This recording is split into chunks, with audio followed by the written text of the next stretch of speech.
మీరు ఖచ్చితంగా ప్రభుత్వ ఉద్యోగం సాధించే విధంగా హరీష్ ది బెస్ట్ అకాడమీ అందిస్తోంది. ఆన్లైన్ మరియు offline standard coaching, group 2, SI, constable, ward officer, RRB, NTPC ఇలా అన్ని పోటీ పరీక్షలకు అత్యంత నాణ్యమైన కోచింగ్ అతి తక్కువ ధరకే అందిస్తుంది హరీష్ ది బెస్ట్ అకాడమీ. మరింకెందుకు ఆలస్యం, వెంటనే Harish the best academy app ని గూగుల్ ప్లే స్టోర్ నుండి డౌన్లోడ్ చేసుకోండి.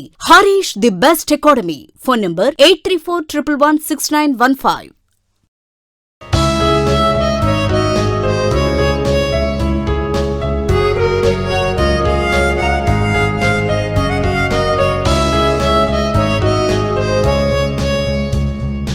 Hi friends, welcome to Harish academy. ఈరోజు వార్తల్లో నిలిచిన జాతీయ, అంతర్జాతీయ, రాష్ట్రీయ అంశాల గురించి, వార్తల్లో నిలిచిన వ్యక్తులు, అవార్డులు, పుస్తకాలు, మరి క్రీడా సంబంధిత సమాచారం, ఒక్కొక్క అంశాన్ని వివరంగా తెలుసుకునే ముందు కొన్ని హెడ్లైన్స్ చూద్దాం. ఈరోజు ఎస్సీ ఎస్టీ చట్టాన్ని ఉద్దేశించి సుప్రీంకోర్టు తీసుకొచ్చిన కొన్ని కీలక ప్రస్తావనలు ఏంటి, మరి ఈరోజు హర్యానా మరొకసారి వార్తలు నిలిచింది. స్థానికులకే 75% ఉద్యోగాలు అనే తీర్మానాన్ని హర్యానా అసెంబ్లీ ఆమోదం తెలపడం జరిగింది. మరియు బంగ్లా భారత్కి సంబంధించి కరోనా వ్యాక్సిన్ ఒప్పందం వార్తలు నిలిచింది. మరియు దీంతో పాటు లవ్ జిహాద్ మరొకసారి వివాదాస్పదమవుతోంది. ఈరోజు కర్ణాటక ప్రభుత్వం వార్తలు నిలిచింది చట్టానికి సంబంధించి. మరియు దీంతో పాటు ఈరోజు వార్తలు నిలిచిన కేంద్ర కేబినెట్ తీర్మానాలు, మరియు అస్సాంకి సంబంధించి ఒక చారిత్రక నేపథ్యం ఉన్న విమానాశ్రయం రూప్సీ ఎయిర్పోర్ట్ వార్తలు నిలిచింది. దీంతో పాటు నిన్నటి రోజున జరిగిన ఆంధ్రప్రదేశ్ కేబినెట్లో ఏ తీర్మానాలకు ఆమోదం తెలపడం జరిగింది, దానికి సంబంధించిన అంశాలు ఏంటి, మరి కుక్క కాటుకు సంబంధించి ప్రత్యేక క్లినిక్లను ఏర్పాటు చేస్తున్నట్టుగా ఆంధ్రప్రదేశ్ ప్రభుత్వం చెప్పింది. మరి దీంతో పాటు తెలంగాణ చరిత్రలోనే అత్యంత పెద్ద ఫారెన్ డైరెక్ట్ ఇన్వెస్ట్మెంట్, విదేశీ పెట్టుబడులకు సంబంధించి అమెజాన్ వెబ్ సర్వీసెస్ ఈరోజు వార్తలు ఇచ్చింది. దాదాపు 20,761 కోట్ల రూపాయలు. సో మోస్ట్ ఇంపార్టెంట్ దీనికి సంబంధించిన అంశాలు ఏంటి, మరియు సర్వీస్ నిబంధనలకు సంబంధించి సర్వీస్ బుక్ ఉంటుంది కదా పోలీస్ సంబంధించి, అలాంటి పోలీస్ నిబంధనలు అన్ని కూడా ఈరోజు డిజిటలైజ్ చేస్తూ తెలంగాణ రాష్ట్ర పోలీస్ శాఖ వార్తలు ఇచ్చింది. వీటితో పాటు వార్తలు నిలిచిన మనోజ్ ముకుంద్ నరవణే గారు నేపాల్కి సంబంధించిన ప్రత్యేక పురస్కారం ఏంటి, మరియు తనతో పాటు శక్తికాంత దాస్ గారి ఆధ్వర్యంలో జరిగిన సార్క్ 40th ఫైనాన్స్ మీటింగ్ ఏంటి, మరియు వీటితో పాటు వార్తలు నిలిచిన ప్రముఖులు మరియు మిస్లేనియస్ అంశాలు, ఒక్కొక్క టాపిక్ని ఇంటర్లింక్ చేసుకుంటూ చూద్దాం. సో ముందుగా ఎస్సీ ఎస్టీకి సంబంధించి ఈరోజు సుప్రీంకోర్టుకి సంబంధించిన ఒక అంశం వార్తలు నిలిచింది. SC ST, scheduled caste, scheduled tribes. So వీరికి సంబంధించి ప్రత్యేకంగా చెప్తున్నాను, ఎస్సీ ఎస్టీకి రక్షణలు కల్పించే రాజ్యాంగ రక్షణలు ఏవైతే ఉంటాయో, రాజ్యాంగంలో పేర్కొనబడిన ఆర్టికల్స్, ప్రకరణలు అంటాం కదా, ఆ ఆర్టికల్స్ అన్నిటినీ కూడా ఎస్సీ ఎస్టీకి సంబంధించి ఒక్క దగ్గర రాసుకోండి. ఖచ్చితంగా చూడండి, ఆర్టికల్ 17 ఏం చెప్తుంది, మరియు ఆర్టికల్ 23 ఏం చెప్తుంది, మరియు ఆర్టికల్స్ వీరి కోసం ఆర్టికల్ 338 కానివ్వండి, ఎస్సీ ఎస్టీ కోసం ఆర్టికల్ 16(4), ఆర్టికల్ 16(4)A, ఆర్టికల్ 15(5) ఈ నిబంధనలకు సంబంధించి కానివ్వండి, ఎస్సీ ఎస్టీలకి లోక్సభలో కూడా ప్రాతినిధ్యం ఉంటుంది. సో ఇలాంటి అసెంబ్లీలో ఏ ఆర్టికల్ ప్రకారం ఎస్సీల కోసం రిజర్వేషన్లు కేటాయించబడ్డాయి అంటారు. ఎస్సీల కోసం ఉద్దేశించబడిన రాజ్యాంగ ప్రకరణలు, ఎస్సీల కోసం ఉద్దేశించబడిన చట్టాలు, వీరి గురించి మాత్రం ఖచ్చితంగా చూడండి. ఎగ్జామ్లో ప్రతిసారి రిపీటెడ్గా క్వశ్చన్స్ వస్తున్నాయి. వీరికి సంబంధించిన చట్టాలు ఇటీవల తరచు వార్తలు నిలుస్తున్నాయి. ఈ చట్టాలకు సంబంధించి ఈరోజు మరొక అంశం వార్తలు నిలిచింది. సుప్రీంకోర్టు నిన్నటి రోజున ఎస్సీ ఎస్టీలకు రక్షణనిచ్చే చట్టం ఉంటుంది కదా, అట్రోసిటీస్ యాక్ట్ అంటాము మనం. SC ST prevention of atrocities అంటే ఎస్సీ ఎస్టీల పైన ఎలాంటి దాడులు అయితే జరుగుతాయో ఆ దాడులను నివారించాలని చెప్పేసి వారికి రక్షణనివ్వడానికి పార్లమెంట్ తీసుకొచ్చిన కొన్ని చట్టాలు ఉన్నాయి. అండ్ మోస్ట్ ఇంపార్టెంట్, రాజ్యాంగంలోనే ఆర్టికల్ 17 ఇంపార్టెంట్, అస్పృశ్యత నివారణ అంటాము, అబాలిషన్ ఆఫ్ అన్టచబిలిటీ. సో సమానత్వ హక్కులు ఉంటాయి కదా మనకు, ప్రాథమిక హక్కుల్లో సమాన హక్కులు ఆ విభాగంలో ఎస్సీల కోసం ఎస్టీల కోసం ప్రత్యేకంగా ఆర్టికల్ 17 ఉంటుంది. కానీ ఇది కేవలం సూచనాత్మక ప్రకరణ మాత్రమే. సూచనాత్మక ప్రకరణ అంటే ఏంటి, అబాలిషన్ ఆఫ్ అన్టచబిలిటీ అని మాత్రమే మెన్షన్ చేయడం జరిగింది. ఏ ఆర్టికల్, ఆర్టికల్ 70లో. అంటే అస్పృశ్యత ఉండకూడదు, అంటరానితనం అనే పదం ఉండకూడదు, అసలు అంటరానితనాన్ని ఎక్కడ కూడా మనం వాడకూడదని చెప్పారంతే. కానీ ఎవరైనా అస్పృశ్యత సంబంధించి ఎవరైనా ఒక వ్యక్తిని దూషించిన లేదా అంటరానితనం విషయంలో ఏ వ్యక్తిపైన కూడా దాడులు జరిపినా ఇలాంటి అంశం కులం విషయంలో ఎలాంటి దాడులు జరిగినా కూడా ఎవరైనా దాడులు చేస్తే వారిపైన ఎలాంటి శిక్షలు విధిస్తారు, ఎలాంటి ఫైన్ విధిస్తారు, ఏ రకంగా అస్పృశ్యతను నివారించాలి అనే నిబంధనలు మాత్రం ఇందులో ఉండవు. కేవలం సూచనాత్మకంగా ఉంటుంది. ఆర్టికల్ 17 అస్పృశ్యత లేదా అంటరానితనాన్ని నివారించాలి, అన్టచబిలిటీ అనేది ఉండకూడదు. మరి అలాంటి నిబంధనకి సంబంధించి పార్లమెంటు కొన్ని చట్టాలను తీసుకొచ్చింది. ఆర్టికల్ మనకి 17 ఆధారంగా 1955లో ఒక చట్టం వచ్చింది, అబాలిషన్ ఆఫ్ అన్టచబిలిటీ యాక్ట్, అస్పృశ్యత నివారణ చట్టం 1955. మరియు ఆ తర్వాత ఈ చట్టమే పేరు మారింది 1976లో ప్రొటెక్షన్ ఆఫ్ సివిల్ రైట్స్, పౌర హక్కుల రక్షణ చట్టము. మరియు అన్నిటికంటే most important 1989 SC ST atrocities prevention act.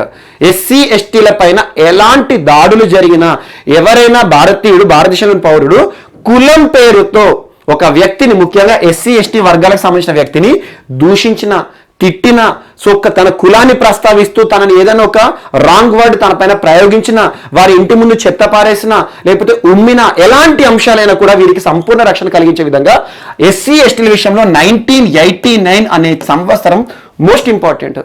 So దీని ఆధారంగానే ప్రస్తుతం మనం జరిగే ఏవైతే ఉంటాయో ఎస్సీల పైన ఎస్టీల పైన దాడుల విషయంలో న్యాయస్థానాలు ఇన్వాల్వ్ అవుతాయి, అల్టిమేట్ రెమెడీ ఇస్తాయి. అండ్ గుర్తుంచుకోండి, ఎస్సీ ఎస్టీలకి సంబంధించి 1989 అనేది ఈరోజు వార్తలు నిలిచింది. సో అలా ఎస్సీ ఎస్టీలకు సంబంధించి 1989 చట్టమేనే కాదు, ఎస్సీ ఎస్టీల పైన తరచూ దాడులు జరుగుతున్నాయి, ఏదో ఒక ప్రాంతాల్లో దాడులు జరుగుతున్నాయి. ఆ దాడులకు సంబంధించి చట్టంలో ఏం చెప్తారంటే, ఎవరైతే దాడులు చేస్తారో, ఎస్సీ ఎస్టీలను కులం ఆధారంగా దాడులు చేస్తారో, తక్కువ కులం అని వారి కులం ప్రస్తావిస్తూ బూతులు తిట్టినా, ఆ కులాన్ని ఏదైతే ఉంటుందో ఆ పదాన్నే బూతుగా వాడినా కూడా ఎవరిపైన కూడా చర్య తీసుకుంటుంది. చాలా డేంజరస్ ఉంటుంది. అలాంటి రక్షణ చట్టం, అద్భుత రక్షణ చట్టం ఎస్సీ ఎస్టీల కోసం భారత పార్లమెంట్ తీసుకొచ్చింది. అండ్ ఇంకోటి గుర్తుంచుకోండి, దీనికి సంబంధించిన విచారణ చేపట్టే అధికారులు ఉంటారు కదా. ఏదైనా క్రైమ్ జరిగింది అనుకోండి ఒక ప్రాంతంలో, ఆ క్రైమ్ జరిగిన ప్రాంతంలో విచారణ అధికారులు వస్తారు, పోలీస్ ఆఫీసర్స్. అలాంటి విచారణ అధికారులు ఎవరైతే ఉంటారో ఆ విచారణ అధికారులు ఎస్ఐ, సిఐ, కానిస్టేబుల్స్ వస్తూ ఉంటారు. కానీ ఎస్సీ ఎస్టీల దాడుల పైన విచారణ చేయడానికి ఎస్ఐ, సిఐలు కాదు, డిఎస్పీ స్థాయి అధికారి రావాలి. అంటే అంతటి ఉన్నత అధికారి ఆధ్వర్యంలో ఇంతటి ఉన్నత చట్టం అనేది ఉండాలి. సో ఇలాంటి ఎస్సీ ఎస్టీ చట్టం గురించి ఖచ్చితంగా చూడండి. ఏవి వార్తలు ఇచ్చినా వారికి సంబంధించిన ఆర్టికల్స్ కానివ్వండి, చట్టాల గురించి చూడండి. సో ఈ రోజు ఏం చెప్పింది సుప్రీంకోర్టు అంటే, నిన్నటి రోజున సుప్రీంకోర్టు ఎల్ నాగేశ్వరరావు గారి ఆధ్వర్యంలోని సుప్రీంకోర్టు ధర్మాసనం, అంటే కొంతమంది న్యాయమూర్తులు ఉంటారు కదా, ఆ న్యాయమూర్తుల బెంచ్ ఏం చెప్పింది అంటే, ఎస్సీ ఎస్టీల పైన దాడులు జరుగుతున్నాయి, మేము కాదనట్లేదు, కానీ ఎస్సీ ఎస్టీల పైన జరుగుతున్న దాడులు ఏవైతే ఉంటాయో దేనికైనా న్యాయస్థానానికి కావాల్సింది రుజువులు మాత్రమే, ప్రూఫ్స్ కావాలి, ఆధారాలు కావాలి.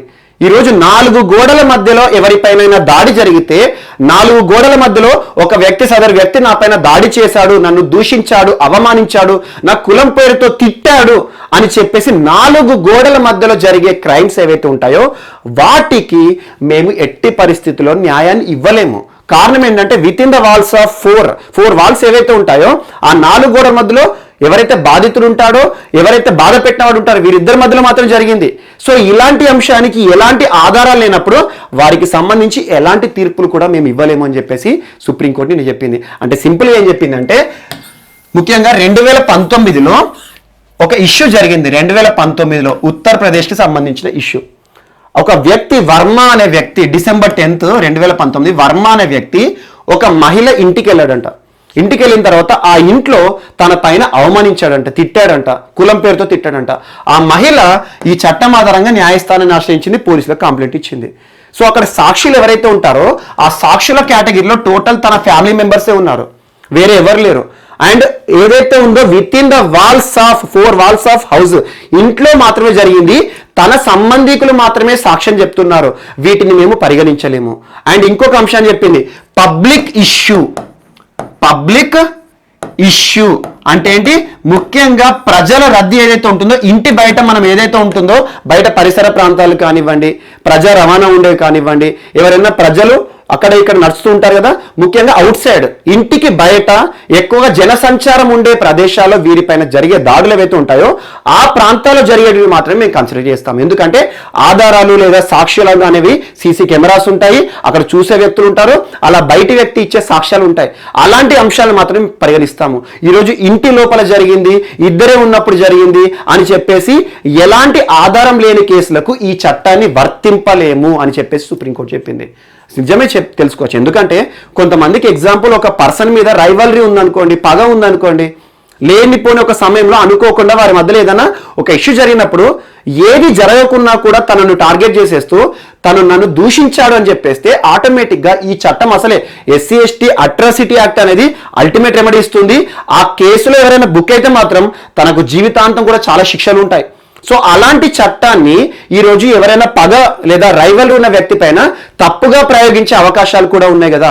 అలా జనసంచారం ఉండే పబ్లిక్ ప్రాంతాల్లో కానివ్వండి, లేకపోతే ప్రజలు చూసే ప్రాంతాలు ఏవైతే ఉంటాయో, బయటి వ్యక్తులు సాక్ష్యాలుగా ఇచ్చే ప్రాంతాలు ఏవైతే ఉంటాయో ఆ ప్రాంతాల్లో ఎస్సీ ఎస్టీల పైన జరిగే దాడులు, వారి పైన జరిగే అవమానాలు, అలాంటి అంశాలు మాత్రమే ఈ చట్టం పరిధిలోకి వస్తాయని చెప్పేసి సుప్రీంకోర్టు ప్రస్తావించింది. సో సింపుల్గా ఒకటే గుర్తుంచుకోండి, ఎందుకంటే ఇలాంటి పాలిటీలో ఎక్స్ప్లెనేషన్ పార్ట్ ఎక్కువ కావాలి. ఎందుకంటే ఇప్పుడు చూడండి, 4 గోడల మధ్యలో ఇద్దరే ఉన్నారు, ఒకడు బాధితుడు, ఒకరు బాధ పెట్టినవారు.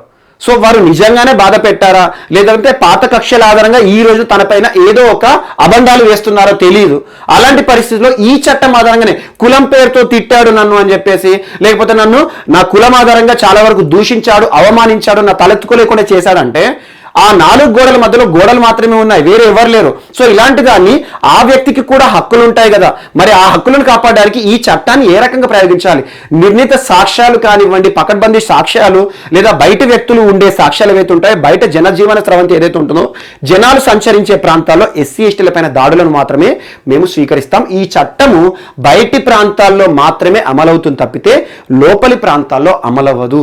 అందులో కూడా ఇద్దరు వ్యక్తులు ఉండే ప్రాంతంలో తనకు తానుగా ఈరోజు సాక్ష్యం ఏ రకంగా చెప్పుకుంటాడని చెప్పేసి కొన్ని అంశాలు ప్రస్తావించడం జరిగింది. సో ఇదొకటి యాడ్ చేసుకొని సరిపోతుంది. ఎందుకంటే మరొకసారి ఎస్సీ చట్టాలు అన్ని చూడండి, ఎస్సీ ఎస్టీ చట్టాలు అండ్ ఎస్సీల కోసము ప్రత్యేకంగా రక్షణలు ఇస్తున్న రాజ్యాంగ ప్రకరణలు ఏమున్నాయి, ఎస్టీల కోసం ప్రత్యేకంగా రక్షణలు ఇస్తున్న రాజ్యాంగ ప్రకరణలు ఏమున్నాయి, అసలు ఎస్టీలు ఎస్సీలు ఇద్దరు వేరు వేరు, వీరిద్దరి మధ్యలో డిఫరెన్స్ ఏంటి, సో ఎవరు వెలివేయబడ్డారు, ఎవరు వారంతట వారు దూరంగా ఉంటారు సమాజానికి. సో ఇలాంటి అంశాలు కానివ్వండి, వీటికి సంబంధించి ప్రోగ్రామ్స్ కానివ్వండి, ఇవన్నీ కూడా ఎస్సీ ఎస్టీలకు సంబంధించి క్రితం క్లాస్లో మీకు చాలా ఆర్టికల్స్ చెప్పాను, అవన్నీ ఒకసారి రెఫర్ చేయండి. లేదంటే వీరికి సంబంధించి ముఖ్యంగా ఆర్టికల్ 17 చూసుకోండి, ఆర్టికల్ 16(4), ఆర్టికల్ 16(4)(a) పదోన్నతుల్లో రిజర్వేషన్, ఆర్టికల్ 15(5)(e) మరియు article 338, article 332, article 330, article 175, article 164 ఈ ఆర్టికల్స్ ఏవైతే ఉంటాయో కొన్ని ఆర్టికల్స్ చెప్పాను.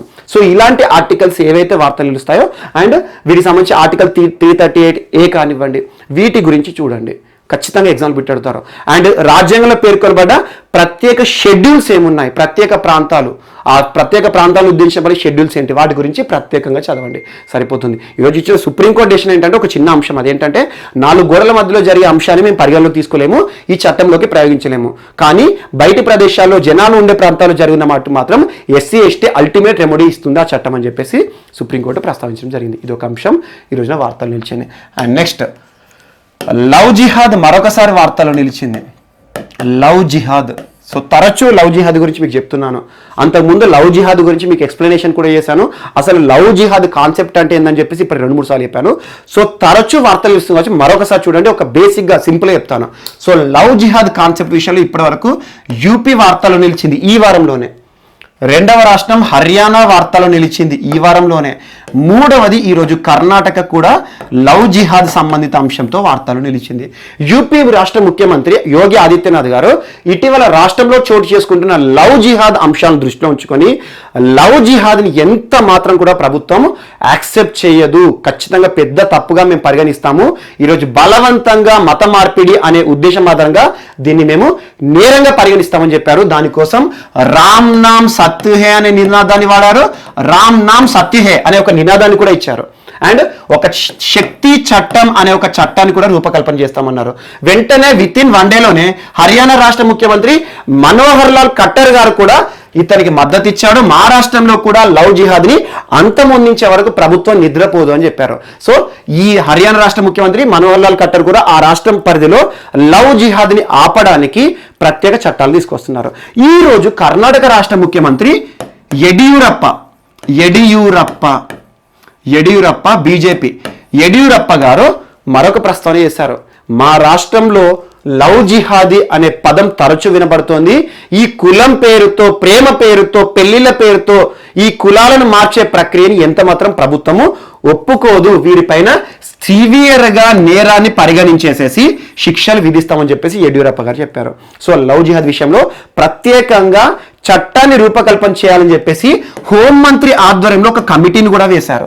సో అలాంటి లవ్ జిహాద్ కాన్సెప్ట్ గురించి తరచు వివాదం అవుతుంది.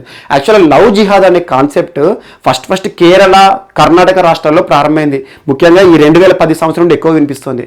యాక్చువల్ లవ్ జిహాద్ అంటే ఏంటంటే ఇస్లాం మతానికి సంబంధించిన పురుషుడు హిందూ మతానికి సంబంధించిన స్త్రీ, వీరిద్దరి మధ్యలో ప్రేమ వ్యవహారం కనుక నడిచింది అనుకోండి, లవ్ అఫేర్ కొనసాగింది అనుకోండి, ఆ తర్వాత ప్రేమ మరియు ఆ ప్రేమతోటి పెళ్లికి దారితీస్తుంది. ఆ పెళ్లి సమయంలో కానివ్వండి, పెళ్ళైనాక కానివ్వండి, ప్రేమించి వివాహం చేసుకున్నాడు కాబట్టి ఇది మతాంతర వివాహం. అంటే ఒక మతానికి ఇంకొక మతానికి మధ్యలో జరుగుతున్న వివాహం. ఆటోమేటిక్గా మన భారత సమాజంలో పురుషునికి ఎక్కువగా ఇంపార్టెన్స్ ఇస్తూ ఉంటారు, మనం చూస్తూనే ఉంటాము. అలాంటి పురుషుని దృష్టిలో ఉంచుకొని ఈ మహిళ ఎవరైతే ఉన్నారో హిందూ మహిళ ఇస్లాం మతాన్ని స్వీకరించాల్సి ఉంటుంది. ఆటోమేటిక్ ఏమవుతుంది, ఇస్లాం జనాభా పెరుగుతుంది.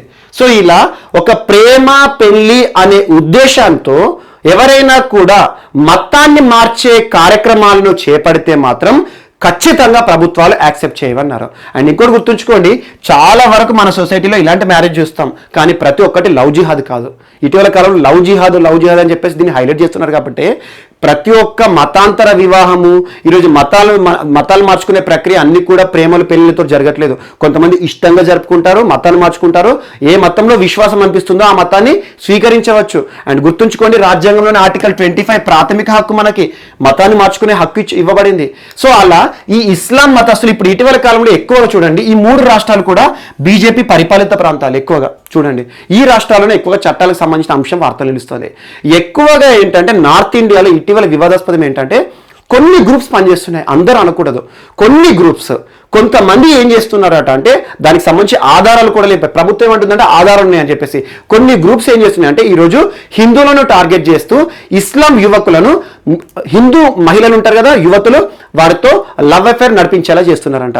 ఆ తర్వాత వారిని మత మార్పిడి ప్రక్రియకి దోహదం చేసేలా కేవలం మత మార్పిడి కోసమే ప్రేమ అనే పేరు, పెళ్లి అనే పేరు పెడుతున్నారని చెప్పేసి లవ్ జిహాద్ని ఎక్కువగా ప్రమోట్ చేస్తున్నారని చెప్పేసి ఇటీవల కాలంలో కొన్ని వివాదాలు వస్తున్నాయి. కానీ గుర్తుంచుకోండి, ఏది ఏమైనా కూడా ఆధారాలు, ప్రతి ఒక్క మ్యారేజ్ ఈరోజు మతం మార్చడానికి చేసింది కాదు, ప్రతి ఒక్క ప్రేమ కూడా మతం కోసం చేసింది కాదు. కానీ ఈ లవ్ జిహాద్ కాన్సెప్ట్ ఏంటి, ముస్లిం పురుషుడు హిందూ మహిళ ప్రేమ లేదా పెళ్లిని ఆధారంగా వారి యొక్క మతాన్ని మార్పిడి చేసుకోవడం. సో మహిళ ఇస్లాంలోకి పోతుంది, ఆటోమేటిక్గా ఇస్లాం జనాభా పెరుగుతుంది, హిందుత్వం అంతరించిపోతుందని చెప్పేసి ఒక కాన్సెప్ట్ని డెవలప్ చేస్తున్నారు. సో ఇదొకటి, దీన్ని అడ్డుకట్ట వేయాలి. ఆటోమేటిక్గా హిందూ సిద్ధాంతాలుగా ఉండే వాళ్ళ సంస్థలు ఎవరైతే ఉంటారో, హిందూ సిద్ధాంత సంస్థలు కానివ్వండి, చాలా వరకు శుద్ధి ఉద్యమాలు జరిపే సంస్థలు ఉంటాయి, ఆర్య సమాజ్ లాంటివి కానివ్వండి, చరిత్రలో కూడా చూస్తాం.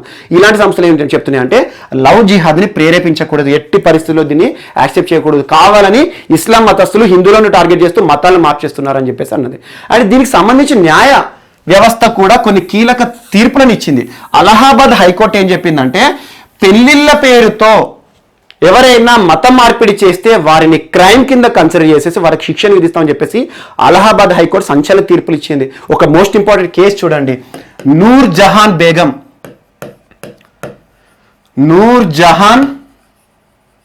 బేగం అలియాస్ అంజలి మిశ్రా. ఈ కేసు గుర్తుంచుకోండి.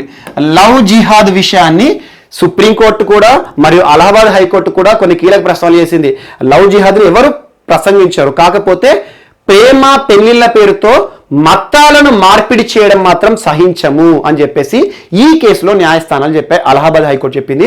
2014 సంవత్సరం నుండి ఈ కేసు ఫేమస్ అయిపోయింది. లవ్ జిహాద్ అనగానే ఈ కేసు గుర్తుంచుకోండి. ఈ కేసు ఏం చెప్తుంది ఆటోమేటిక్గా చూడండి. అంజలి మిశ్రా అనే ఒక హిందూ పెళ్ళిన తర్వాత ఏమైపోయింది, తన పరిస్థితి నూర్ జహాన్ బేగంగా మారింది. అంటే పేరు మార్చుకుంది, ఆటోమేటిక్గా మతాన్ని మార్చుకుంది. ఎందుకు? పెళ్లి కావడం ద్వారా. సో అలా పెళ్లిళ్ళ కోసము మతాలు మార్చుకోవడము, ప్రేమల కోసం మతాలు మార్చుకోవడం ఇలాంటివి ఉండకూడదని చెప్పేసి ఈ కేసులో న్యాయ వ్యవస్థలో చెప్పడం జరిగింది. అలా కేరళలో కూడా కొన్ని కేసెస్ ఉన్నాయి. సో అలా మెయిన్స్లో చాలా ఇంపార్టెంట్. లవ్ జిహాద్ కాన్సెప్ట్ గురించి మెయిన్స్లో ఖచ్చితంగా ఎగ్జామ్లో బిట్ అడుగుతారు, దాని గురించి చూడండి. సో అలా ఇది ఒక్కటి గుర్తుంచుకోండి కేసు. అండ్ గుర్తుంచుకోండి, రాజ్యాంగంలోనే ఆర్టికల్ 25 నుండి 25 నుండి 28 వరకు మత స్వాతంత్రపు హక్కులను కల్పించింది. భారతదేశంలోని ప్రతి పౌరునికి కూడా రాజ్యాంగం మత స్వాతంత్రపు హక్కులను కల్పించింది. అందులో మోస్ట్ ఇంపార్టెంట్ ఆర్టికల్ 25. ఆర్టికల్ 25 ఏం చెప్తుంది? భారతదేశంలోని ఏ పౌరుడైనా కూడా తనకు విశ్వాసం ఉన్న మతాన్ని స్వీకరించవచ్చు. ఏ పర్సన్ కెన్ ప్రీచ్, ప్రొఫెస్, అంటే తనకు ఇష్టం ఉన్న, తనకు నమ్మకం అనిపించిన ఏ మతాన్నైనా తన విచక్షణ ఆధారంగా మాత్రమే మార్చుకోవాలి.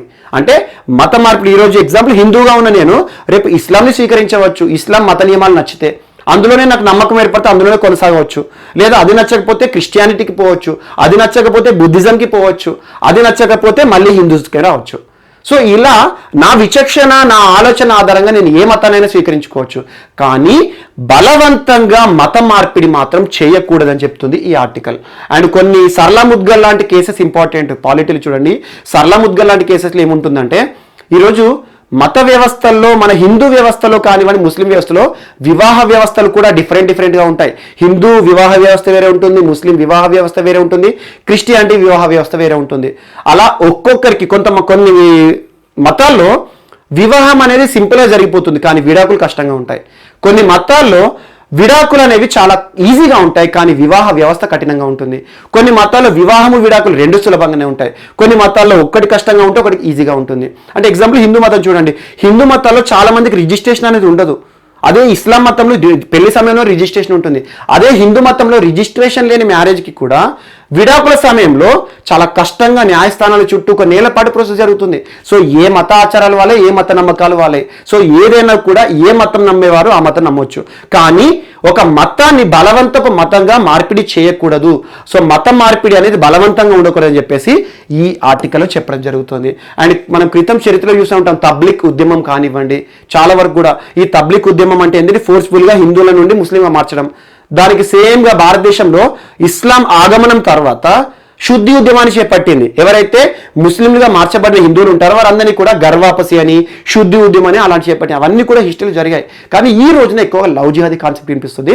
సో ఈ లవ్ జిహాద్ సంబంధించి కర్ణాటక రాష్ట్ర ప్రభుత్వం ఈ రోజున వార్తలు ఇచ్చింది. సో బేసిక్గా గుర్తుంచుకోండి, మతం అనేది పెళ్లిళ్ళ ద్వారా మార్చే ప్రక్రియగా లవ్ జిహాదీకి పేరు పెట్టారు. ఒకటే పదం, అది గుర్తుంచుకోండి. అండ్ నెక్స్ట్ హర్యానా గురించి ఇందాక చెప్పాను కదా. హర్యానా రాష్ట్ర ప్రభుత్వం ఈరోజు కీలక బిల్లుని ఆమోదం పొందడం జరిగింది. అదేంటంటే స్థానికులకే 75% ఉద్యోగాలు. దీని గురించి ఎగ్జాక్ట్లీ 2 నెలల కింద మీకు థంబ్నెయిల్ పైన కూడా టైటిల్ కూడా పెట్టాను. అదేంటంటే స్థానికులకే 75% ఉద్యోగాలు కల్పిస్తున్న రాష్ట్రం ఏది మీరు చూడండి, కనబడుతుంది. 2 నెలల కింద చెప్పాను హర్యానా రాష్ట్ర ప్రభుత్వం. ఎందుకంటే ప్రస్తుతం కరోనా పరిస్థితుల కాలంలో నిరుద్యోగం పెరుగుతోంది, ఉద్యోగ అవకాశాలు తగ్గుతున్నాయి, ఉపాధి ప్రశ్నార్థకం అవుతోంది. లాక్డౌన్ కాలంలో వలస కూలీలు కొన్ని వేల కిలోమీటర్లు కాలినడక నడిచారు, కాళ్ళు అరిగేలా నడిచారు. అలాంటి సమయంలో మధ్యప్రదేశ్ లాంటి కొన్ని ప్రాంతాల్లో పోలీసు వారు చరణ్ పథక అని చెప్పేసి ఒక కార్యక్రమాన్ని కూడా తీసుకొచ్చారు. ఇవన్నీ చూడండి, ఏప్రిల్, ఫిబ్రవరి, మార్చ్ ఆ టైంలో. సో అలా స్వస్థలాలకు చేరుకున్న ఈ వలస కార్మికులు ఎవరైతే ఉంటారో వారి యొక్క ఉపాధి ఈరోజు ప్రశ్నార్థకం అయిపోయింది. బ్రతకడమే కష్టం అవుతోంది. ఆర్టికల్ 21 ఈరోజు కష్టం అవుతోంది, రైట్ టు లైఫ్. అలాంటి వారిని దృష్టిలో ఉంచుకొని ప్రతి రాష్ట్ర ప్రభుత్వం కూడా వారి రాష్ట్రీయులు ఎవరైతే ఉంటారో, రాష్ట్రపతులు ఎవరైతే ఉంటారో వారికి ఫస్ట్ ప్రాధాన్యత ఇచ్చే ఉద్దేశంతో ఒక్కొక్క రాష్ట్రం వార్తలు నిలిచింది. హర్యానా వార్తలు నిలిచింది, అస్సాం వార్తలు నిలిచింది, మహారాష్ట్ర జాబ్ పోర్టల్ తీసుకొచ్చింది. సో ఇలాంటివి ఏవైతే ఉంటే స్థానికులకు ఉద్యోగ అవకాశాలు చెప్పేసి హర్యానా రాష్ట్ర ప్రభుత్వం అంతకుముందు ఒక ఆర్డినెన్స్ తీసుకొచ్చింది. ఆర్డినెన్స్ అంటే ఏంటి? తాత్కాలిక చట్టం.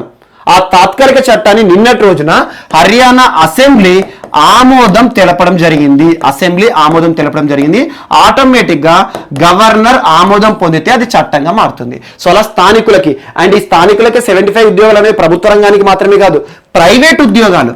అంటే ఎట్లా ఉంటుందంటే ఎగ్జాంపుల్, ఒక డిస్టిక్, ఈ రోజు ఎగ్జాంపుల్ ఇది కరీంనగర్. సో కరీంనగర్ డిస్టిక్ లో ఉన్నాను అనుకోండి, ఇదంతా హర్యానా రాష్ట్రం అనుకోండి, తెలంగాణ మొత్తం హర్యానా అనుకోండి. సో కరీంనగర్ లో ఉన్న నేను, నా కోసం ఉద్యోగ అవకాశాలు, నేను ఉద్యోగ ప్రయత్నాలు చేస్తూ ఉంటాను. సో ప్రభుత్వం ఏం చేయాలి, ప్రతి ఒక్క సంస్థ, కరీంనగర్ లో పనిచేసే ప్రతి ఒక్క ప్రైవేట్ సంస్థ ఉంటుంది కదా, ఆ ప్రైవేట్ సంస్థలన్నిటి కూడా కొన్ని ఉత్తర్వులు జారీ చేస్తుంది ఈ చట్టం ఆధారంగా. ఏంటంటే మొదటగా మీ కరీంనగర్ జిల్లాలో మీ కంపెనీ ఉంది కాబట్టి ఈ కంపెనీ నుండి పొందే ఉద్యోగాల్లో ఫస్ట్ 10% ఖచ్చితంగా కరీంనగర్ లో ఉండేవారు మాత్రమే కావాలి. అండ్ మిగతా 65% ఉంటుంది కదా, ఆ 65% ఖచ్చితంగా తెలంగాణ రాష్ట్రంలో ఉండేవాళ్ళు, హర్యానా రాష్ట్రంలో ఉండేవారు మాత్రమే కావాలి. సో ఈ రకంగా ఆ హర్యానా రాష్ట్ర ప్రభుత్వం తీసుకొచ్చేవారు, హర్యానాలో ఉండే ఏ జిల్లాలో ఏ కంపెనీ అయితే ఉంటుందో ఆ జిల్లా గల కంపెనీ, ఆ జిల్లా వారు ఎవరు జిల్లా వాసులు ఉంటారో వారి కోసం 10% ఎక్స్క్లూజివ్ వాళ్ళకే ఇవ్వాలి. మిగతా 65% ఉంటుంది కదా, అది రాష్ట్ర వ్యాప్తంగా ఉన్న యువతకి కల్పించాలి. మిగతా 25% ఉంటుంది కదా, ఆ 25%లో హర్యానా రాష్ట్రీయులు రావచ్చు, లేదా వేరే రాష్ట్రాలకు సంబంధించిన వ్యక్తులు కూడా ఉండొచ్చు. అలా స్థానికులకే ప్రైవేట్ రంగంలో కూడా 75% ఉద్యోగాలు కల్పించాలి. అండ్ స్వజిల్లా వాసులు ఎవరైతే ఉంటారో, ఏ కంపెనీ అయితే ఏ జిల్లాలో ఉంటుందో ఆ జిల్లా వాసులకి మినిమం 10% ఖచ్చితంగా ఫస్ట్ ఇచ్చిన తర్వాతే ఈ 65% అనేది మిగతా రాష్ట్రీయ ప్రజలకి ఇవ్వాల్సి ఉంటుందని ఒక చట్టాన్ని తీసుకురావడం జరిగింది. అలా స్థానికులకే ఉద్యోగ అవకాశాలకు సంబంధించి ఒక అంశం వార్తలు నిలిచింది. అండ్ నెక్స్ట్, బంగ్లాదేశ్ ఈరోజు వార్తలు నిలిచింది. బంగ్లాదేశ్, సో బంగ్లాదేశ్ గురించి తరచూ ఏదో ఒక అంశాన్ని చూస్తున్నాం మనం, ఇటీవల కాలంలో చాలా చూసాము. సో వార్ మెమోరియల్ అయినా కానివ్వండి, ఇటీవల కాలంలో బంగో సాగర్ కానివ్వండి, ఇటీవల ట్రైన్ సర్వీసెస్ 2 దేశాలకు సంబంధించి కానివ్వండి, భారత ప్రభుత్వము లోకోస్ కొన్ని రైలు ఇంజన్లు కూడా బంగ్లాదేశ్కి ఇవ్వడం జరిగింది. ఇటీవల కాలంలో రెడ్డిపాలెం మిర్చి విషయంలో కూడా బంగ్లాదేశ్ వార్తలు నిలిచింది. మరియు ఇన్లాండ్ వాటర్ సర్వీసెస్ విషయంలో కూడా బంగ్లాదేశ్ వార్తలు నిలిచింది. తరచూ బంగ్లాదేశ్ ఇటీవల వార్తలు నిలుస్తుంది. మరి బంగ్లాదేశ్ సంబంధించి అంతర్గత అంశాలు కూడా ఇటీవల చూసాం. రేప్ చేసిన వారికి ఉరిశిక్ష విధిస్తూ బంగ్లాదేశ్ ప్రభుత్వము కొన్ని చట్టాలను తీసుకొచ్చింది. నో మాస్క్ నో సర్వీస్ అనే అంశాన్ని తీసుకొచ్చింది. ఎవరైతే మాస్కులు ధరించారో వారికి ప్రభుత్వం నుండి వచ్చే సర్వీసెస్ ఇవ్వడం చెప్పేసి బంగ్లా ప్రభుత్వం తీసుకొచ్చింది. సో అలాంటి బంగ్లాదేశ్ ఈరోజు భారతదేశంలో ఉన్న ఒక సంస్థతో ఒప్పందం చేసుకుంది, సీరం ఇన్స్టిట్యూట్ పూణే ఆధారంగా పనిచేస్తున్న సీరం ఇన్స్టిట్యూట్ ప్రస్తుతం ప్రపంచవ్యాప్తంగా ప్రయోగాలు ఎందుకు జరుగుతున్నాయి, కరోనా వ్యాక్సిన్, కోవిడ్-19 వ్యాక్సిన్ ప్రయోగాలు జరుగుతున్నాయి కదా, అందులో సీరం ఇన్స్టిట్యూట్ కూడా most important. So serum institute తయారు చేయబోయే వ్యాక్సిన్లు ఏవైతే ఉంటాయో అందులో 3 కోట్ల డోసులు, 3 కోట్ల వ్యాక్సిన్ డోసులను బంగ్లాకి అమ్మాల్సిందే. అంటే ఇది కమాండింగ్ ఏం కాదు. సో వీరి మధ్యలో ఒక అండర్స్టాండింగ్ జరగొట్టింది. అంటే బంగ్లాదేశ్లో వ్యాక్సిన్ అవసరాలను తీర్చుకోవడానికి భారతదేశం పైన బంగ్లాదేశ్ ఆధారపడుతుంది. అందుకోసం ఏ సంస్థతో భారతదేశం ఒప్పందం పెట్టుకుందంటే, ఒకటి serum institute and AstraZeneca. So వీరి నుండి ఉత్పత్తి అయ్యే 3 కోట్ల డోసులని బంగ్లాదేశ్ కొంటుంది అని చెప్పేసి. సో అలా 3 కోట్లు ఎందుకు కొంటుంది అంటే, బంగ్లాదేశ్ కావాల్సిన 1.5 వ్యాక్సిన్స్ ఏవైతే ఉంటాయో ఆ 1.5 కోట్ల ప్రజల కోసము 2 డోసులు ఇచ్చినా కూడా 3 కోట్ల డోసులు కావాల్సిందే అని చెప్పేసి వ్యాక్సిన్ విషయంలో ఇటీవల ఏ దేశము భారతదేశంలోని సీరం ఇండియా కంపెనీతో, సీరం ఇన్స్టిట్యూట్ వారితో ఒప్పందం చేసుకుంది అంటారు, బంగ్లాదేశ్. సో ఇదొకటి కూడా ఇంపార్టెంట్. అండ్ నెక్స్ట్, సో ఈరోజు మన నెక్స్ట్ టాపిక్ వచ్చేసి అస్సాంకి సంబంధించిన అంశం. అస్సాంకి సంబంధించి తరచూ ఏదో ఒక అంశాన్ని మనం చూస్తున్నాం, తరచూ వార్తలు నిలుస్తున్న రాష్ట్రం, మోస్ట్ ఇంపార్టెంట్ స్టేట్. రానున్న పోటీ పరీక్షలో ఖచ్చితంగా అస్సాం సంబంధిత ప్రశ్న ఏదో ఒకటి ఉంటుంది. ఇటీవల అస్సాంకి సంబంధించి వ్యవసాయ సంబంధిత అంశాలను చూస్తున్నాం రెగ్యులర్గా. ఎగ్జాంపుల్ స్వర్ణ సబ్-1 గురించి చెప్పాను. మరి ఇటీవల జాతీయ పార్కుల గురించి చూస్తున్నాం. జాతీయ పార్కుల ఎక్స్టెన్షన్ కానివ్వండి, inundation of Kaziranga national park up to 80% అన్నాను. మరియు రాష్ట్రంలోని యువతను దృష్టిలో ఉంచుకొని రాష్ట్ర స్థాయిలో ఒక నైపుణ్యాభివృద్ధి యూనివర్సిటీని ఏర్పాటు చేస్తోంది అస్సాం రాష్ట్రం అని చెప్పాను.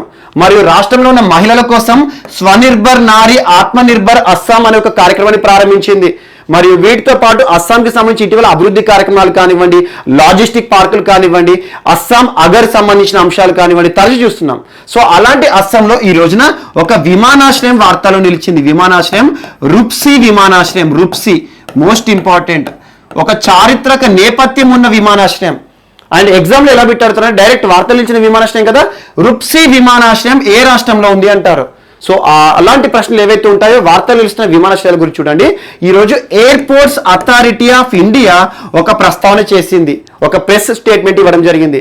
ఏమంటున్నారంటే రుప్సీ విమానాశ్రయాన్ని 2021 జనవరి 31 తేదీ లోపల మళ్ళీ పునరుద్ధరణ కార్యక్రమాలు పూర్తి చేస్తామని చెప్పారు. పునరుద్ధరణ అంటున్నాను అంటే ఏంటి? రీకన్స్ట్రక్షన్ యాక్టివిటీ, రీడెవలప్మెంట్ చేస్తున్నారు. యాక్చువల్గా రుప్సీ విమానాశ్రయం అనేది ఇప్పుడు కొత్తగా నిర్మించే విమానాశ్రయం కాదు. ఆల్మోస్ట్ బ్రిటిష్ వారు నిర్మించారు. 2వ ప్రపంచ యుద్ధం అప్పుడు, సెకండ్ వరల్డ్ వార్ సమయంలో బ్రిటిష్ వారు నిర్మించిన ఒక ఎయిర్పోర్ట్. ఆ తర్వాత 1980 వరకు దీని సేవలు అందించింది. 1980 నుండి దీని యొక్క సేవలన్నీ కూడా ఆగిపోయాయి, టోటల్గా పాతబడిపోయింది, పక్కన పడేశారు. ఆ తర్వాత మళ్ళీ భారత ప్రభుత్వం ఇటీవల 69 కోట్ల రూపాయలు కేటాయించి దీని యొక్క రీకన్స్ట్రక్షన్, రీడెవలప్మెంట్ యాక్టివిటీస్ అంటే పునరుద్ధరణ కార్యక్రమాలు చేపట్టింది airports authority of India. And airports authority of India గురించి తరచు మీకు చెప్తున్నాను, నిన్న క్లాస్లో కూడా చెప్పాను. ఇటీవల కాలంలో ఎయిర్పోర్ట్స్ అథారిటీ ఆఫ్ ఇండియా 6 విమానాశ్రయాలను లీజుకి ఇవ్వడం జరిగింది. అందులో ఆదాని గ్రూప్ అని చెప్పేసి ఆ ఎయిర్పోర్ట్ల గురించి చెప్పాను. సో అలాంటి ఎయిర్పోర్ట్స్ అథారిటీ ఆఫ్ ఇండియా ఏదైతే ఉంటుందో భారతదేశంలో విమానాశ్రయాలు ఉంటాయి కదా, వాటన్నిటిని కూడా నియంత్రణ చేసే ఒక సంస్థ.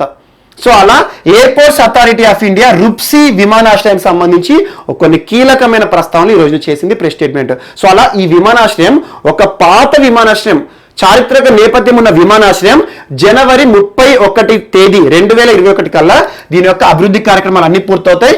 మరొకసారి మనం రుప్సీ ఎయిర్పోర్ట్ చూస్తాం. అలా అస్సాంలో 7వ విమానాశ్రయం, ఇది గుర్తుంచుకోండి, 7వది. ఈశాన్య రాష్ట్రాల్లో 14వ విమానాశ్రయంగా దాని యొక్క సేవలు అందించబోతోంది. సో ఇదొకటి కూడా యాడ్ చేసుకోండి. అండ్ నెక్స్ట్ వాటర్ సంబంధిత అంశాలు, నీటి సంబంధిత అంశం ఒకటి వార్తలు నిలిచింది. నీటికి సంబంధించి ఒక ఒప్పందం, అదేంటంటే international centre of clean water అనే సంస్థ. International centre of clean water దేనికి సంబంధించి ఒక స్టార్టప్ కంపెనీ. ఇది దేని ఆధ్వర్యంలో అంటే ఐఐటి మద్రాస్ ఆధ్వర్యంలో నడుస్తోంది. సో ఈ సంస్థకి మరియు డీజీ టెకానో అనే సంస్థకి మధ్యలో ఒక ఒప్పందం జరిగింది. డీజీ టెకానో అనేది భారతదేశ సంస్థ కాదు, జపాన్లో పనిచేస్తున్న ఒక సంస్థ. అండ్ జపాన్కి సంబంధించి వాటర్ ప్యూరిఫైయర్స్ కానివ్వండి చాలా ఉంటాయి. సో జపాన్కి సంబంధించి కొత్త రకమైన వాటర్ కూడా వస్తున్నాయి. సో అలా జపాన్లో నీటి సంబంధిత పరిశోధనలు చేస్తున్న ఒక సంస్థ డీజీ టెకానో. ఈ డీజీ టెకానో సంస్థతో ICCW ఐఐటి మద్రాస్ ఒక ఒప్పందం చేసుకుంది. దేనికి సంబంధించి అంటే వాటర్ని శుద్ధి చేసే అంశం విషయంలో. శుద్ధి, ప్రస్తుతం నీటికి సంబంధించి వాటర్ బర్న్ డిసీజెస్ ఎక్కువ వస్తున్నాయి, మనం చూస్తున్నాం. ఆహారం ఎలా ఉన్నా పెద్ద ప్రాబ్లం ఉండదు, కానీ నీరు కొంత కలుషితం ఉన్నా కూడా నీటి ద్వారా చాలా వ్యాధులు వస్తాయి. సో నీరు అనేది మనకి ఇంపార్టెంట్. అలాంటి నీటికి సంబంధించి తరచు మనం చూస్తున్నాం. ఇటీవల యమునా నదిలో అమ్మోనియం అవశేషాలు కానివ్వండి, అలా నీటిలో చాలా కలుషితమైన వ్యర్థ పదార్థాలు కూడా ఉంటున్నాయి. అలాంటి నీటిని శుద్ధి చేసే ఉద్దేశంతో మోడర్న్ టెక్నిక్స్ ఏవైతే ఉంటాయో వాటన్నిటిని కూడా అమలు చేసే ఉద్దేశంతో ఈ సంస్థ ఈ డీజీ టెకానోతో ఒప్పందం చేసుకుంది. So most important. So clean water management కోసం, అంటే వాటర్ని క్లీన్గా చేయాలి, పరిశుభ్రంగా మార్చాలి. ఈరోజు వాటర్ రీసైక్లింగ్ అనేది ఇంపార్టెంట్.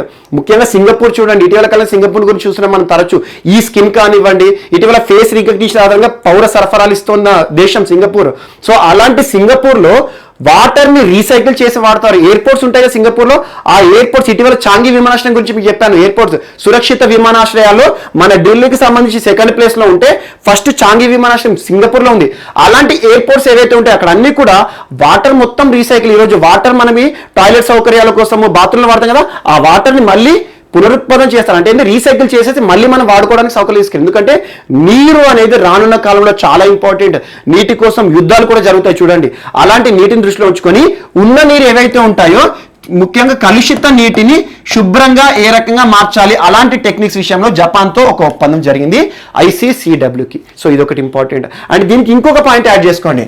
అదేంటంటే ఇటీవల మీకు 3 days బ్యాక్ చెప్పాను, వరల్డ్ వైడ్ ఫండ్ ఈ సంస్థ రానున్న 2050 సంవత్సరం వరకల్లా ప్రపంచంలోని దాదాపు 100 సిటీలు మొత్తం కూడా వాటర్ రిస్క్ ని ఎదుర్కోబోతున్నాయట. Water risk. సో ఇది 3 days బ్యాక్ మీకు ఒక అంశాన్ని చెప్పాను. సో అలా WWF world wide fund for nature world water risk filter world water risk filter అనే ఒక అనుబంధ సంస్థ నీటికి సంబంధించి ఒక నివేదికను ఇచ్చింది.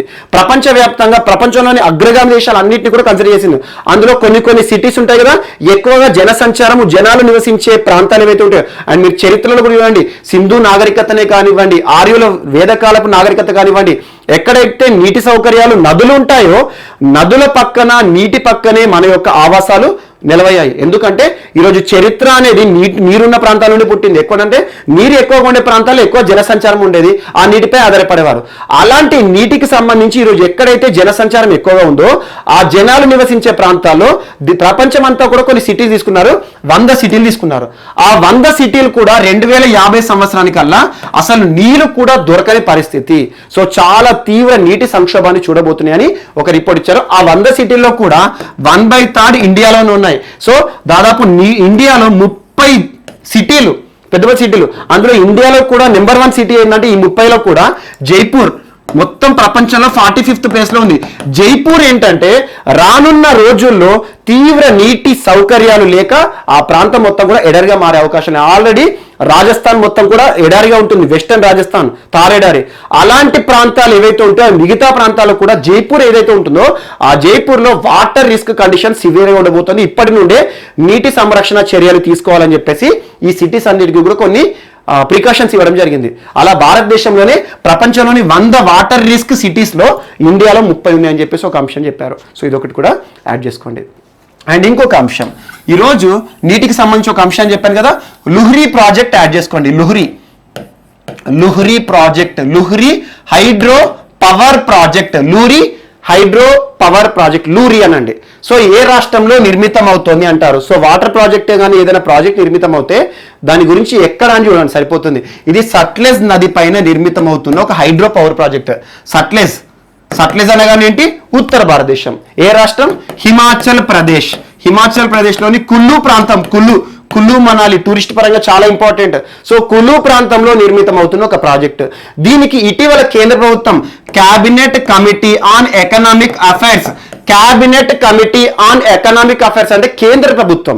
సో అలా కేంద్ర ప్రభుత్వం దీనికోసం 1,810 కోట్ల రూపాయల నిధులను శాంక్షన్ చేయడం జరిగింది. సో అలా నీటికి సంబంధించి ఒక ప్రాజెక్ట్, ఒక water project. So hydro power project వార్తలు నిలిచింది కాబట్టి లూరీ ప్రాజెక్ట్ ఇటీవల వార్తలు నిలిచింది. ఏ రాష్ట్రంలో నిర్మితం అవుతుంది, దానికి సంబంధించి కేంద్ర ప్రభుత్వం ఎంత క్లారిటీ ఇచ్చింది అంటారు. సో అలా cabinet committee on economic affairs. So cabinet ముఖ్యంగా కేంద్ర ప్రభుత్వం సంబంధించి ఇటీవల కూడా కేంద్ర క్యాబినెట్ కొన్ని ఆమోదాలు తెలపడం జరిగింది. అందులో ఇండియా స్పెయిన్ కి సంబంధించి కొలాబొరేషన్ ఇన్ ఆస్ట్రానమీ రంగంలో 2 దేశాలు కూడా సహకరించుకోవాలి. ఇండియా స్పెయిన్ మరియు ఇండియా యూకే టెలికమ్యూనికేషన్స్ మరియు మెడిసినల్ సపోర్ట్ విషయంలో ఇద్దరు కూడా సహకారం అందించుకోవాలి. మరి ఇంకొకటి ఇండియా ఇజ్రాయిల్, ఈ 2 దేశాల్లో కూడా కొలాబరేషన్ ఉండాలి. దేనికి సంబంధించి అంటే హాస్పిటల్స్ మరియు వైద్యపరమైన సేవల కోసం 2 దేశాలు సహకరించుకోవాలని కొన్ని మిస్లేనియస్ ఇవి. కానీ ఇది ఒకటి ఇంపార్టెంట్, లూరీ ప్రాజెక్ట్ విషయంలో కేంద్రం ఆమోదం తెలపడం జరిగింది.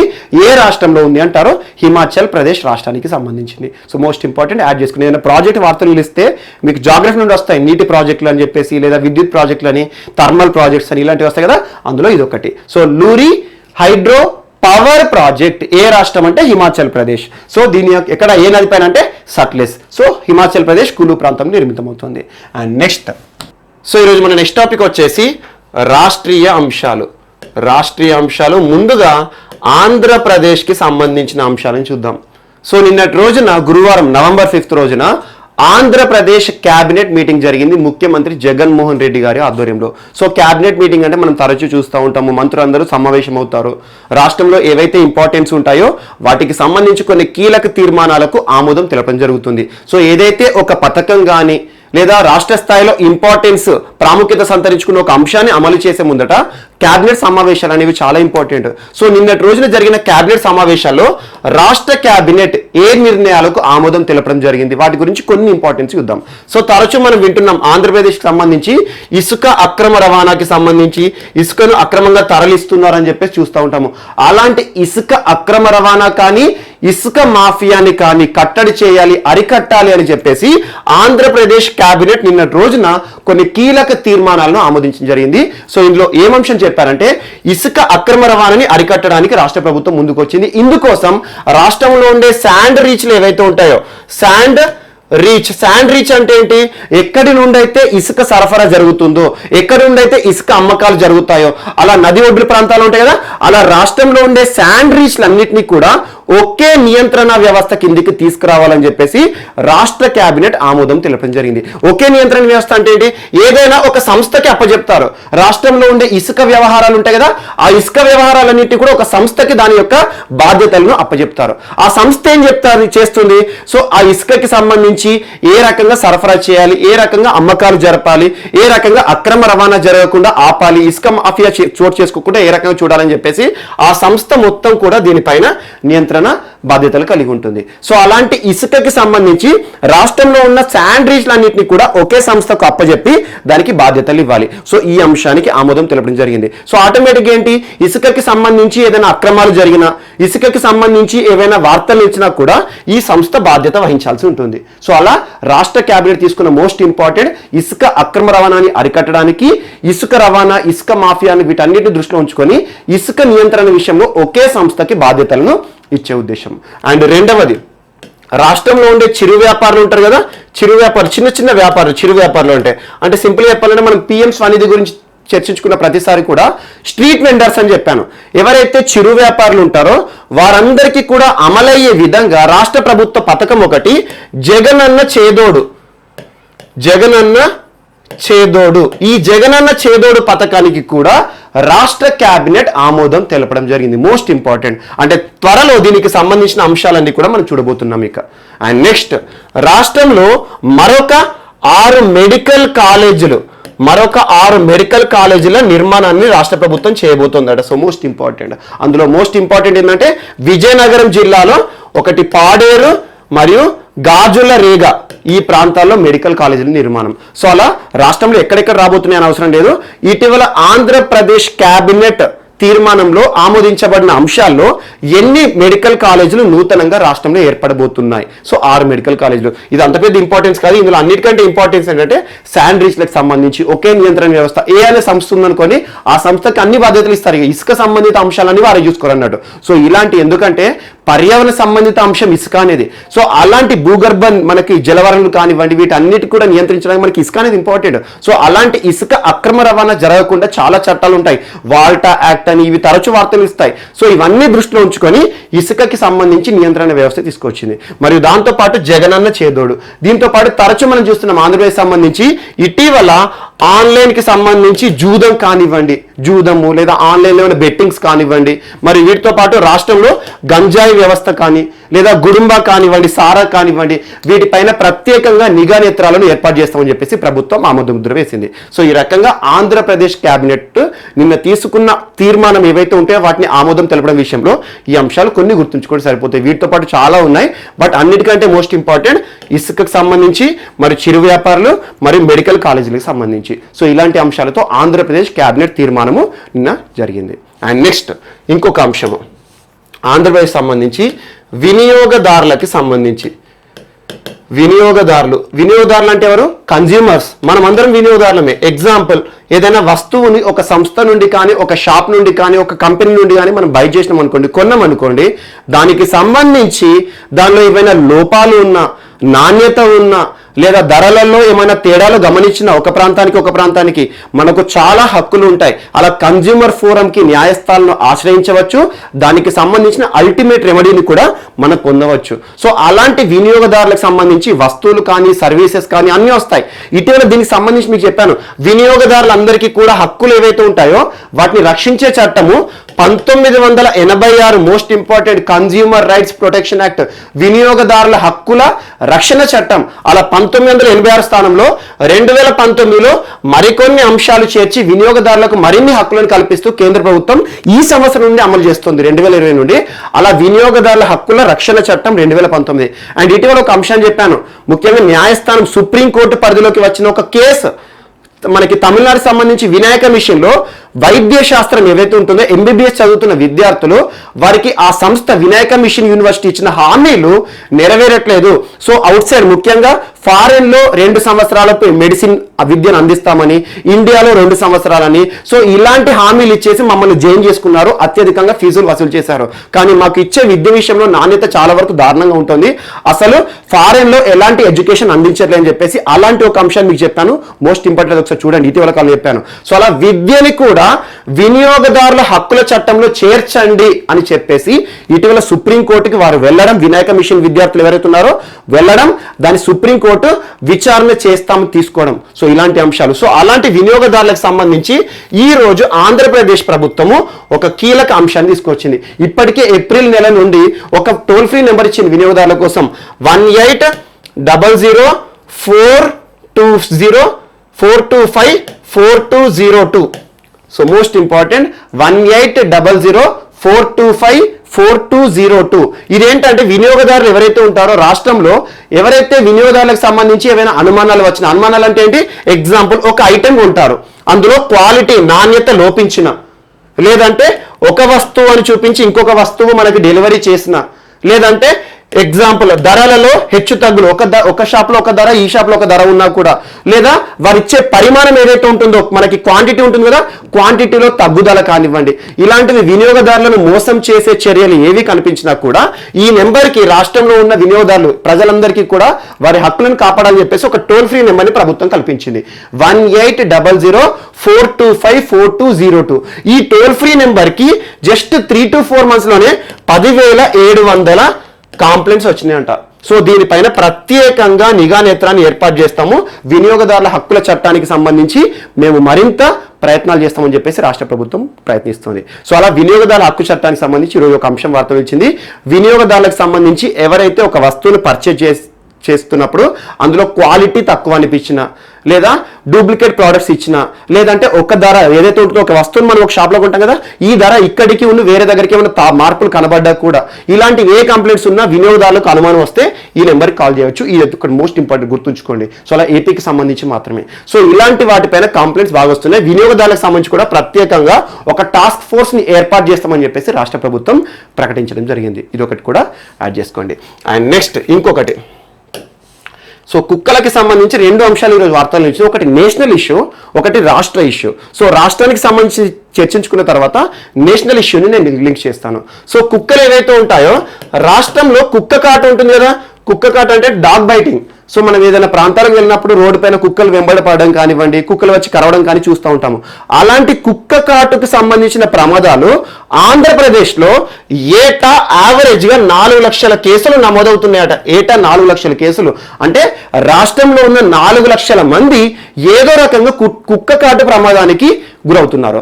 అలాంటి కుక్క కాటు ప్రమాదాలను దృష్టిలో ఉంచుకొని కుక్క కాటు ప్రమాదం ఎవరైతే బాధితులు ఉన్నారో వారి కోసం ప్రత్యేకంగా ట్రీట్మెంట్ ఇవ్వడానికి ప్రత్యేకంగా క్లినిక్లను ఏర్పాటు చేస్తుంది రాష్ట్ర ప్రభుత్వం. Most important. సో ఇటీవల ఏ బాధితులు ముఖ్యంగా వైద్యపరమైన అంశాలు దృష్టిలో ఉంచుకొని ఏ వైద్యపరమైన అంశం విషయంలో ప్రత్యేక క్లినిక్లను రాష్ట్ర ప్రభుత్వం ఏర్పాటు చేయబోతుందంటే కుక్క కాటు బాధితులకి ప్రత్యేకంగా వారికి కావాల్సిన వ్యాక్సిన్ కానివ్వండి, యాంటీ రేబిస్, కుక్క కాటు అనగానే మనకు గుర్తు రావాల్సిన వ్యాక్సిన్ యాంటీ రేబిస్ మరియు ఈ ప్రత్యేక క్లినిక్ లో అన్ని రకాల కాట్లకి సంబంధించి బాధితులకు ట్రీట్మెంట్ ఇస్తారట. అన్ని రకాల కాటు ఏంటంటే పాము కాటు కానివ్వండి, కుక్క కాటు కానివ్వండి. పాము కాటు అంటే మనకు యాంటీవినం మోస్ట్ ఇంపార్టెంట్. ఎప్పుడైనా పాము కాటు మరణిస్తే చాలా మంది ఇంకా కూడా నాటు వైద్యాలు చేస్తూ ఉంటారు, మంత్రాలు అంటారు, ఇవంటారు, ఇవన్నీ ఖచ్చితంగా పనిచేయవు. ఎప్పుడైనా శాస్త్రీయంగా గుర్తుంచుకోండి, ఏ పాము కాటేసినా కూడా ఇమ్మీడియట్గా గవర్నమెంట్ హాస్పిటల్కి వెళ్ళామనుకోండి, అక్కడ యాంటీవీనం ఇంజెక్షన్ ఇస్తారు వారు. సో ఈజీగా క్యూర్ అయిపోతారు. కొన్ని పాములు ఏవైతే ఉంటాయో విషపూరితం చాలా ఎక్కువ ఉంటుంది, హై మోతాదులో ఉంటుంది విషం. అలాంటి కొన్ని ప్రమాదాలు ఉంటాయి. కానీ ఏదైనా కూడా టెన్షన్ పెట్టడం కానివ్వండి, ఇలాంటివి చేస్తే అక్కడే చచ్చిపోతారు. సో డైరెక్ట్గా ఏం కాదని చెప్పేసి ఒక భరోసా ఇచ్చేసేసి హాస్పిటల్ తీసుకెళ్తే అక్కడ యాంటీవీనం ఇంజెక్షన్ ఇస్తారు, ఆటోమేటిక్గా వారు క్యూర్ అయ్యే అవకాశాలు ఉంటాయి. సో అలా అన్ని రకాల పాము కాటు కానీ కుక్క కాటు కానివ్వండి వీటన్నిటి దృష్టిలో ఉంచుకొని ప్రత్యేక క్లినిక్లను ఏర్పాటు చేస్తామని చెప్పేసి ప్రభుత్వం నిన్న జరిగిన కేబినెట్ తర్వాత ప్రకటించింది.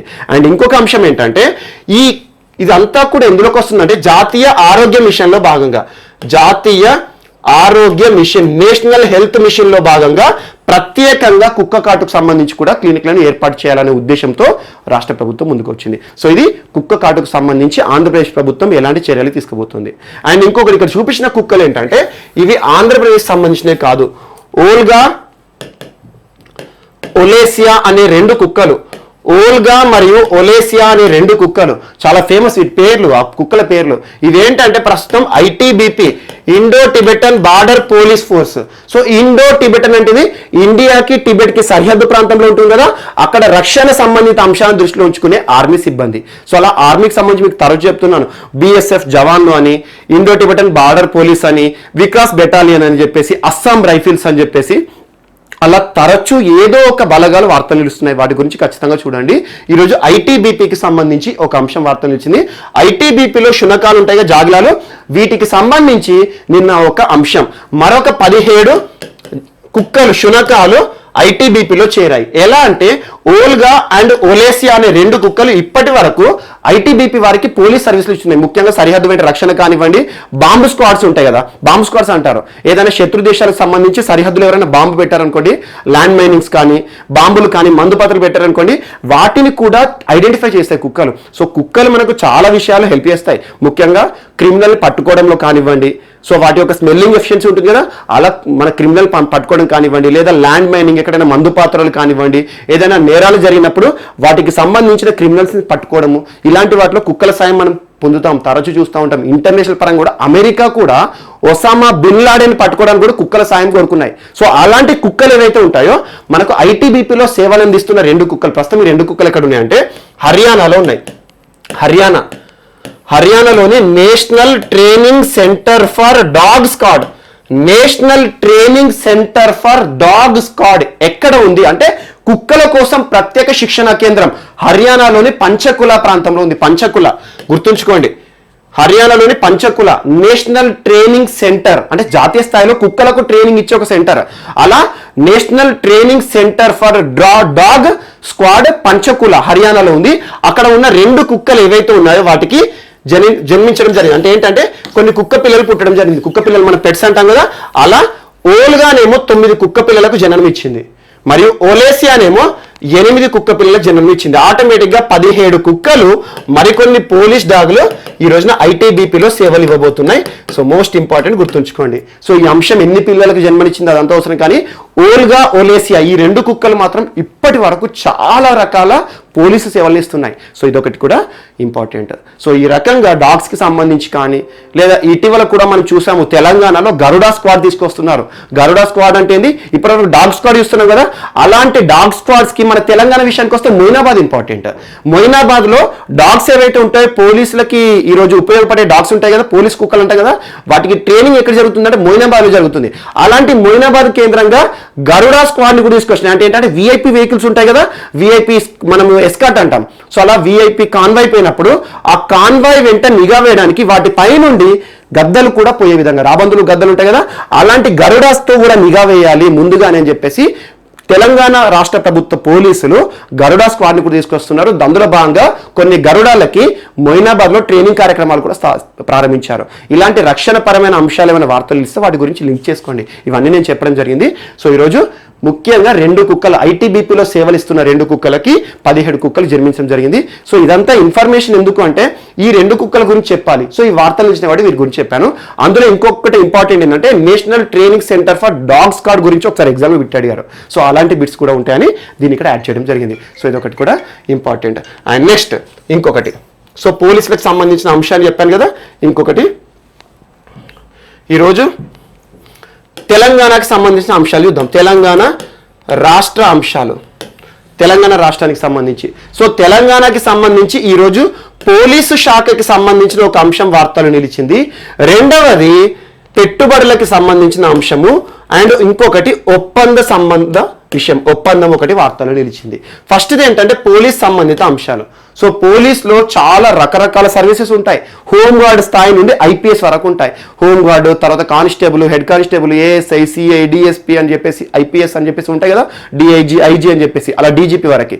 సో పోలీస్ డిపార్ట్మెంట్లో పనిచేసే పోలీస్ సిబ్బంది ఎవరైతే ఉంటారో జాయినింగ్ డే నుండి రిటైర్మెంట్ వరకు కూడా ప్రతి పోలీస్ కూడా సర్వీస్ బుక్ అనే ఒకటి ఉంటుంది. సర్వీస్ బుక్ మోస్ట్ ఇంపార్టెంట్, ప్రతి డిపార్ట్మెంట్ లో ఉంటుంది. సో పోలీస్ డిపార్ట్మెంట్ లో సర్వీస్ బుక్ ఎగ్జాంపుల్ ఇక్కడ పోలీస్ డిపార్ట్మెంట్ వార్తలు ఇచ్చింది కాబట్టి చెప్తున్నాను. సో పోలీస్ డిపార్ట్మెంట్ లో సర్వీస్ బుక్ ఏంటంటే వారికి ఏ రకమైన ఇంక్రిమెంట్స్ వస్తున్నాయి, ఎన్ని రోజులకు ఒకసారి వస్తున్నాయి, ఏ రకమైన ఛార్జింగ్ మెమోస్ వారు పొందారు. ఛార్జింగ్ మెమో అంటే ఏంటంటే వారికి ఏదైనా మిస్టేక్ కానివ్వండి, హయ్యర్ అథారిటీ వీరికి చేసే తప్పులకు సంబంధించి మీరు ఆన్సర్ ఇచ్చుకోండి అని చెప్పేసి కొన్ని ఛార్జింగ్ మెమోస్ ఉంటాయి. ఛార్జింగ్ మెమోస్ ఒక 2-3 సార్లు ఇచ్చిన తర్వాత సస్పెండ్ చేస్తారు అన్నట్టు. ఎన్నిసార్లు తన లైఫ్ లో సస్పెండ్ అయ్యాడు, సో అతను చేసిన మంచి పనులు ఏంటి, ఎన్ని రివార్డ్స్ పొందాడు, ఎన్ని అవార్డ్స్ పొందాడు, ఇలాంటివన్నీ కూడా సర్వీస్ బుక్ లో ఉంటాయి.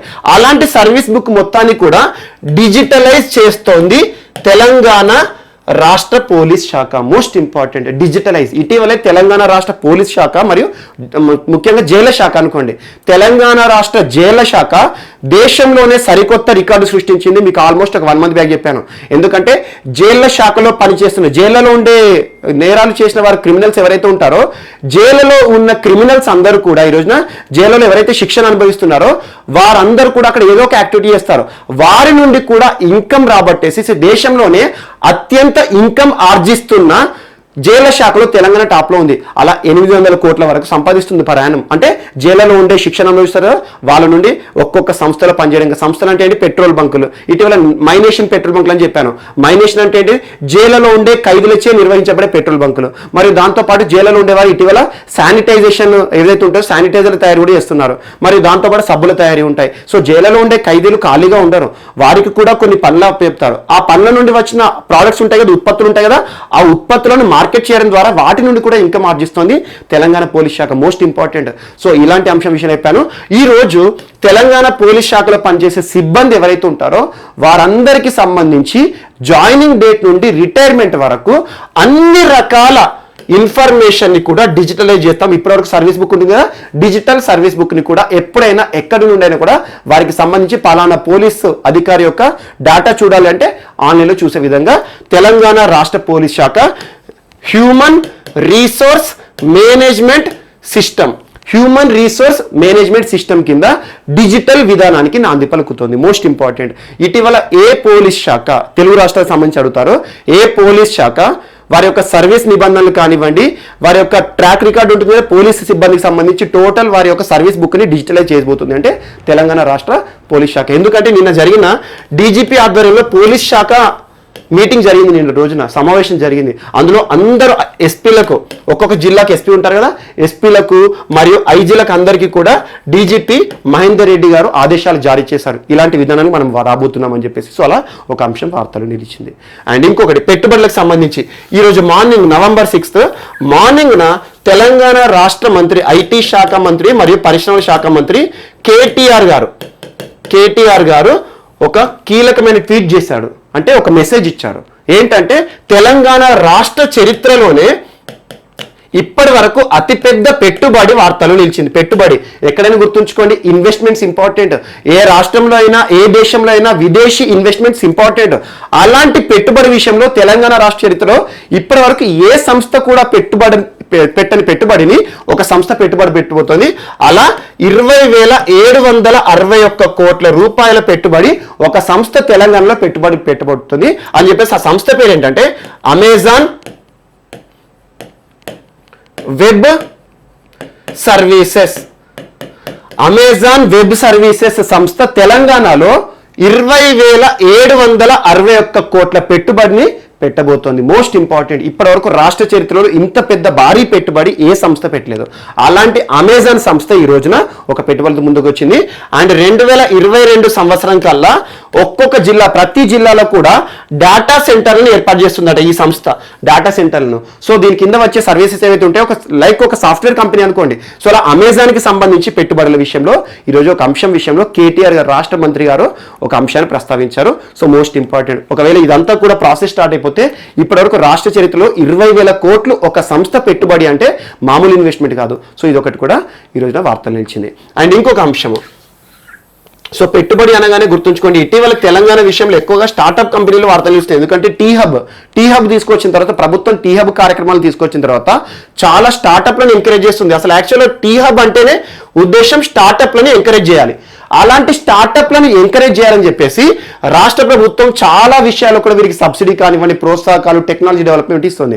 ఇందులో భాగంగా తెలంగాణలో స్టార్ట్అప్ సంబంధిత అంశాలు దృష్టిలో ఉంచుకుని ఒక ఎంఓయూ ఈరోజు వార్తలు నిలిచింది. ఆ ఎంఓయూ ఎవరి మధ్యలో అంటే నేషనల్ మినరల్ డెవలప్మెంట్ కార్పొరేషన్ మరియు ఐఐటి హైదరాబాద్, ఈ రెండు సంస్థల మధ్యలో కూడా ఒక ఎంఓయూ మెమరాండమ్ ఆఫ్ అండర్స్టాండింగ్ జరిగింది. దీని యొక్క ఉద్దేశం ఏంటంటే తెలంగాణ రాష్ట్రంతో పాటు దేశవ్యాప్తంగా కూడా స్టార్టప్స్ ఉంటాయి కదా, అంకుర పరిశ్రమలు. ఇప్పుడు ఎవరైతే యువతరం కొత్త ఆలోచనలను కార్యరూపం దాల్చడానికి ఏవైతే పరిశ్రమలు స్థాపిస్తారో ఆ పరిశ్రమలకి మరింత ప్రోత్సాహం కలిగించాలి, టెక్నాలజీ ఇవ్వాలని చెప్పేసి ఒక ఎంఓయూ జరిగింది ఐఐటి హైదరాబాద్ కి NMDC, national mineral development corporation సంస్థకి. సో ఇదొకటి కూడా యాడ్ చేసుకోండి. ఇదొకటి జస్ట్ అంత పెద్ద ఇంపార్టెంట్ కాదు, కాకపోతే జాతీయ స్థాయిలో ఇంపార్టెన్స్ ఉంది. ఎందుకంటే ఐఐటి హైదరాబాద్ తెలంగాణకి సంబంధించి తెలంగాణలో ఉంది కాబట్టి ఈ సంస్థతో ఎన్ఎండిసి కుదుర్చుకున్న ఒప్పందం దేనికి సంబంధించిన అంటే స్టార్టప్ల కోసం అని గుర్తుంచుకోండి. అది ఒకటే పాయింట్. స్టార్టప్లకు కావాల్సిన టెక్నాలజీ కానివ్వండి, వారికి కావాల్సిన సౌకర్యాలు కానివ్వండి, వీరికి సంబంధించిన మేనేజ్మెంట్ సర్వీసెస్ కానివ్వండి, ఇవన్నీ ప్రొవైడ్ చేయాలని చెప్పేసి ఈ రెండు సంస్థల మధ్యలో ఒక ఒప్పందం వార్తల్లో నిలిచింది. సో ఇదొకటి కూడా ఇంపార్టెంట్. అండ్ నెక్స్ట్ ఈరోజు వార్తల్లో వ్యక్తులు, శశి ఎస్ వెంపటి అంటే ఏంటంటే శశిశేఖర్ వెంపటి.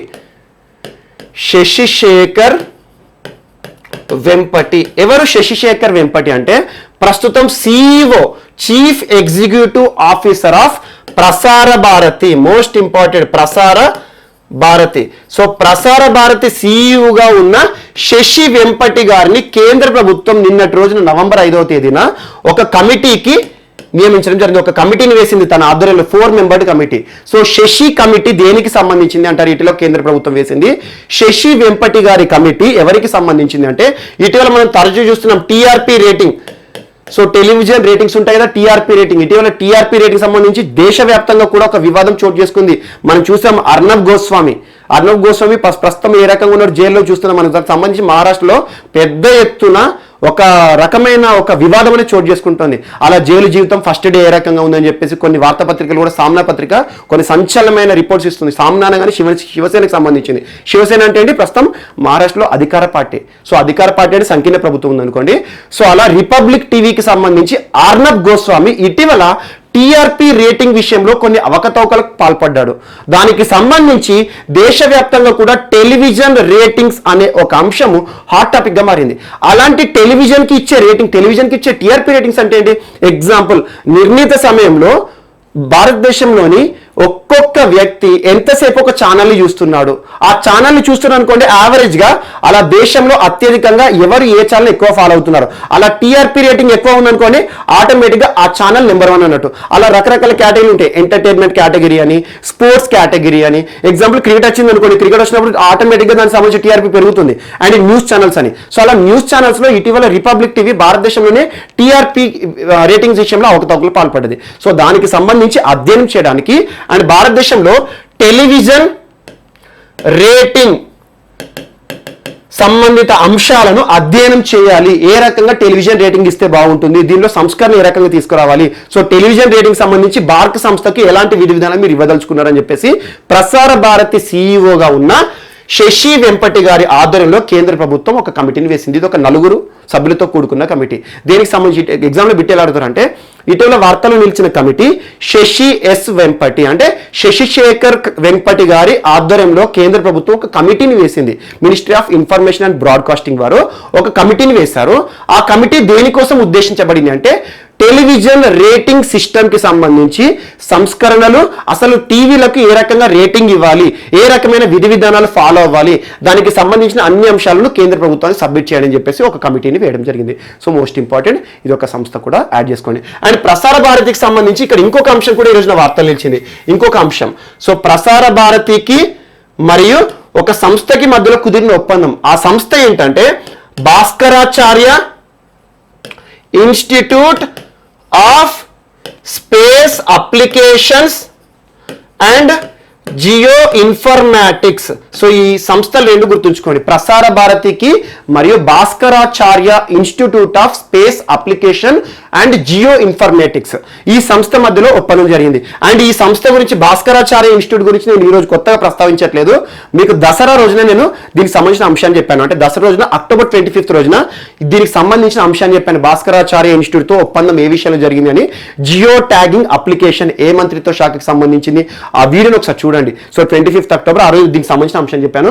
మరొకసారి ఈ సంస్థ వార్తలు నిలిచింది ప్రసార భారతికి మరియు Bhaskaracharya institute of Jio informatics సంస్థకి. దీని యొక్క ఉద్దేశం ఏంటంటే ఎడ్యుకేషన్, ఆన్లైన్ ఎడ్యుకేషన్ కి సంబంధించి 51 ఛానళ్ళని ప్రతి వ్యక్తికి కూడా చేరేలా చూడడం. అంటే ప్రతి వ్యక్తికి కావాల్సిన శాటిలైట్ సిగ్నల్స్, ఈరోజు స్పేస్ అప్లికేషన్స్ అంటున్నాను, అంటే మనకి అంతరిక్షం పైన ప్రయోగాలు చేస్తున్న ఒక ఇన్స్టిట్యూట్.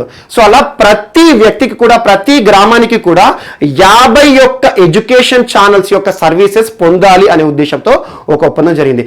ఈ ప్రసార భారతి కింద ఉన్న ముఖ్యమైన ఛానల్స్ అవి ఏంటంటే, అవే ఛానల్స్ అందరికీ అందాలంటే, ఒకటి డిజిశాల, ఈ విద్య, వందే గుజరాత్. సో ఇలాంటి ఛానల్స్ ఉన్నాయి. సో ప్రసార భారతి కింద ఉండే ఛానల్స్ చాలా ఉంటాయి, అలా గవర్నమెంట్ ఛానల్స్ అంటారు. ఈ గవర్నమెంట్ ఛానల్స్ టెలికాస్టింగ్ విషయంలో ప్రతి ఒక్కరికి కూడా ఈ ఛానల్ చేరువ కావాలని చెప్పేసి ఒక ఒప్పందం జరిగింది. సో అదొకటి కూడా ఇక్కడ యాడ్ చేసుకోండి. అండ్ నెక్స్ట్, మనోజ్ ముకుంద్ నరవనే గారు. సో నిన్న కూడా తన పేరు ప్రొనౌన్స్ చేశాను, ఎందుకంటే ప్రస్తుతం నేపాల్లో పర్యటిస్తున్నారు అని చెప్పేసి. అండ్ ఇంకొక అంశం చూడండి, అక్టోబర్ 15 నేను తన గురించి ఎక్స్క్లూజివ్గా ఈ రోజు పేపర్లో వచ్చిన ఇన్ఫర్మేషన్ అక్టోబర్ 15 చెప్పాను నేను. సో టోటల్ చెప్పాను ఏంటంటే, భారతదేశంలో ఆర్మీ చీఫ్ గా ఉన్న మనోజ్ ముకుంద్ నరవనే గారిని నేపాల్ ప్రభుత్వం అతి త్వరలో సత్కరించబోతోంది. సో నేపాల్ ఆర్మీకి సంబంధించి chief general of Nepali army, so అలా జనరల్ ఆఫ్ నేపాలీ ఆర్మీ అనే ఒక బిరుదుని ఇచ్చేసి తనకి ఒక అవార్డు కూడా పురస్కారం చేయబోతుంది. ఎవరి చేతుల మీదుగా అంటే, నేపాల్లోనే అత్యున్నత పదవి, నేపాల్ రాష్ట్రపతి విద్యాదేవి గారి ఆధ్వర్యంలో తన చేతుల మీదుగా తనను సత్కరించబోతుందని చెప్పేసి అక్టోబర్ 15న ఈ పురస్కారం ఏంటి, సో ఎందుకు తను పొందాడు, అసలు ఎప్పుడు పొందాల్సింది, ఈ రోజు పొందబోతున్నాడు, ఇవన్నీ చెప్పాను. యాక్చువల్గా ఫిబ్రవరిలో పొందాల్సింది, కానీ కరోనా సమయంలో ఏ ప్రయాణాలు కూడా జరగలేదు. భారతదేశానికి సంబంధించి విమానాలు కానివ్వండి, ప్రతి దేశం నుండి భారతదేశం వచ్చే విమానాలు కానివ్వండి, ఇవన్నీ స్తంభించిపోయాయి. ఇలాంటి పరిస్థితిలో తను ఇటీవల ఇక నేపాల్కి వెళ్ళబోతున్నాడు. అండ్ గుర్తుంచుకోండి, ప్రస్తుతం నేపాల్తో చాలా వివాదాస్పద అంశాలున్నాయి మనకి, ముఖ్యంగా బార్డర్ సంబంధిత అంశాలు. సో బార్డర్లో ఉండే 3 ప్రాంతాలు ఏవైతుంటే భారతదేశ ప్రాంతాలు, ముఖ్యంగా కాలాపాని, లిపులేక్, లింపియాదురా, ఆ 3 ప్రాంతాలను కూడా నేపాల్ వారి మ్యాప్లో చూపించుకొని అధికారికంగా వారి మ్యాప్లో చూపించడం జరిగింది. ఆ తర్వాత 2 దేశాల మధ్యలో కూడా సంబంధాలు క్షీణిస్తూ వస్తున్నాయి. ఇలాంటి పరిస్థితుల్లో నేపాల్లో పర్యటించనున్న భారతదేశ అత్యున్నత అధికారి, సో ఆర్మీ చీఫ్ అంటున్నాను, సో మనోజ్ ముకుంద్ నరవనే గారు మొట్టమొదటి వ్యక్తి నేపాల్లో పర్యటించడం. ఏ విషయం తర్వాత, నేపాల్ అధికారికంగా ఆమోద ముద్ర వేసిన మ్యాప్ తర్వాత. సో మనోజ్ ముకుంద్ నరవనే గారు నేపాల్ ప్రభుత్వం నుండి అత్యున్నత పురస్కారాన్ని నిన్నటి రోజున పొందడం జరిగింది. ఆ పురస్కారం ఏంటి, దాని ప్రత్యేకత ఏంటి, అక్టోబర్ 15 రోజే నేను చెప్పాను. సో నిన్న అధికారికంగా పొందడం జరిగింది. సో ఇదొకటి కూడా ఇంపార్టెంట్. డైరెక్ట్ ఎగ్జామ్ బిట్ ఎలా ఆడుతారంటే, నేపాల్కి సంబంధించి నేపాల్ ప్రభుత్వం ఇచ్చే ఆర్మీ సంబంధిత సైనిక రంగంలో ఇచ్చే అత్యున్నత పురస్కారాన్ని భారతదేశం నుండి పొందిన అత్యున్నత అధికారి ఎవరు అంటారు. సో మనకి మనోజ్ ముకుంద్ నరవనే గారు. So chief of general of Nepal army అంటారు. సో ఆ పోస్ట్ ఏదైతే ఉంటుందో, ఆ పురస్కారం ఏదైతే ఉందో పొందడం జరిగింది. సో నేపాల్ రాష్ట్రపతి చేతుల మీద, విద్యాదేవి గారి చేతుల మీదుగా. అండ్ నెక్స్ట్, సో ఈరోజు మన నెక్స్ట్ పర్సన్ వచ్చేసి డాన్ టాల్బాట్. ఎవరు ఈ డాన్ టాల్బాట్? ఆస్ట్రేలియా దేశానికి సంబంధించిన వ్యక్తి. ఆస్ట్రేలియా, యాక్చువల్లీ క్వీన్స్లాండ్ లో జన్మించాడు 1933లో. సో నేరుగా తన గురించి ఎగ్జామ్లో బిట్ అడుగుతారు. ఇటీవల మరణించిన వ్యక్తి డాన్ టాల్బర్ట్. ఏ దేశానికి సంబంధించిన వ్యక్తి, ఏ రంగంలో ప్రపంచవ్యాప్తంగా తనకంటూ ప్రత్యేక గుర్తింపు తెచ్చుకున్నారంటే, స్విమ్మింగ్ కి సంబంధించిన వ్యక్తి. స్విమ్మింగ్, స్వతహాగా ఒక గజ ఈతగాడు.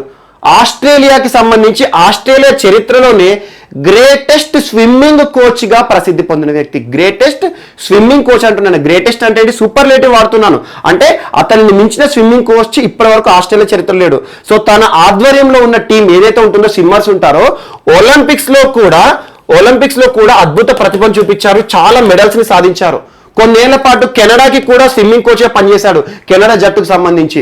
సో అలాంటి ఒక గొప్ప వ్యక్తి, స్విమ్మింగ్ లో తనకంటూ ప్రత్యేక గుర్తింపు తెచ్చుకున్న వ్యక్తి, ఆస్ట్రేలియా జాతీయ జట్టు కానివ్వండి, ఆస్ట్రేలియా చరిత్రలో గ్రేటెస్ట్ స్విమ్మింగ్ కోచ్ గా గుర్తింపు పొందిన వ్యక్తి ఈ రోజున మరణించారు. సో ఎగ్జామ్ లో నేరుగా బిట్ అడుగుతారు. ఇటీవల మరణించిన డాన్ టాల్బర్ట్ ఏ దేశానికి సంబంధించి స్విమ్మింగ్ కోచ్ గా ప్రసిద్ధి చెందిన వ్యక్తి అంటారు? Australia. So most important person, నేరుగా బిట్ చూసుకోండి సరిపోతుంది. అండ్ నెక్స్ట్ ఈరోజు వార్తలు నిలిచిన లాస్ట్ పుస్తకం జుగల్బందీ. జుగల్బందీ. సో నేరుగా బిట్ గుర్తుంచుకోండి. ఇటీవల వార్తలు నిలిచిన జుగల్బందీ పుస్తకాన్ని ఎవరు రచించారు అంటారు? వినయ్ సీతాపతి. వినయ్ సీతాపతి. సో జుగల్బందీ, ఈ దీని కింద ఒక ట్యాగ్ లైన్ ఉంది, ద బీజేపీ బిఫోర్ మోడీ. అంటే నరేంద్ర మోడీ గారు, ప్రస్తుతం ఉన్న ప్రధాని నరేంద్ర మోడీ గారు ఉన్నారు కదా, తనకంటే ముందు బీజేపీ పార్టీ ఎలా ఉండే, ఎవరి ఆధ్వర్యంలో? బీజేపీలో ఇద్దరు కూడా twin leaders, most important BJP founding members. ఒకటి వాజ్పేయి గారు, మాజీ ప్రధాని, మరొకరు ఎల్కే అద్వానీ గారు, లాల్ కృష్ణ అద్వానీ గారు, ప్రస్తుతం బీజేపీ కురు వృద్ధుడు అంటాం మనం. సో ఒక భారతదేశంలో బీజేపీ అంటేనే గుర్తుకు వచ్చే ఇద్దరు, ఒక ద్వయము.